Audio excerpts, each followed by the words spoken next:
మనందరం ఒక పెద్ద కుటుంబం.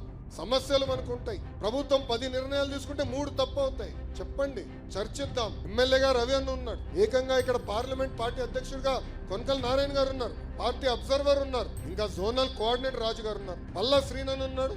నేను ఉన్నా.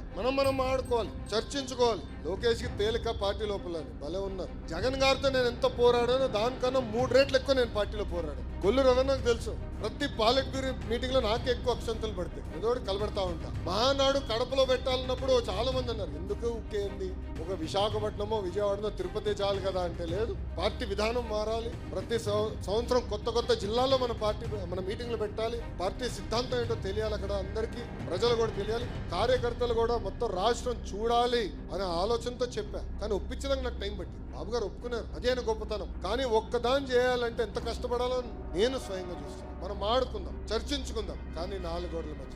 అది నాకు ముఖ్యం. నేను అనేక విషయాల్లో బాబు గారితో చర్చించాను. కొన్ని విషయాల్లో నేను ఏకీభవించబోవచ్చు. కానీ బాబు గారు నిర్ణయం తీసుకున్న తర్వాత శిరస్సు వంచి నాకు నచ్చపోయిన నిర్ణయమైనా అమలు చేస్తాను. ఎందుకంటే అది పార్టీ విధానం. అందుకే మీరు చూడండి, ఎప్పుడు నేను ప్రత్యక్ష రాజకీయాల్లోకి 12 సంవత్సరాలు అయింది. ఏనాడైనా బాబు గారు లోకేష్ కి గొడవ జరిగిందని ఎవరన్నా అనగలుగుతారా? సాక్షి తప్ప. ఆఫ్ కోర్స్ ఆ బులుగు మీడియా ఉంది కదా, ఎప్పుడు రాస్తాడు, ఎప్పుడు ఉండదు. కారణం ఏంటంటే పద్ధతి ప్రకారం మనం నడుస్తాం. తప్పు జరిగినప్పుడు తప్పు జరిగిందని చెప్పాల్సిన బాధ్యత మీ పైన ఉంది. ఆ తప్పుని సరిదిద్దుకునే బాధ్యత కూడా పార్టీ పైన ఉందని ఈ సభాముఖ కార్యకర్తలందరికీ నేను తెలియజేస్తున్నాను.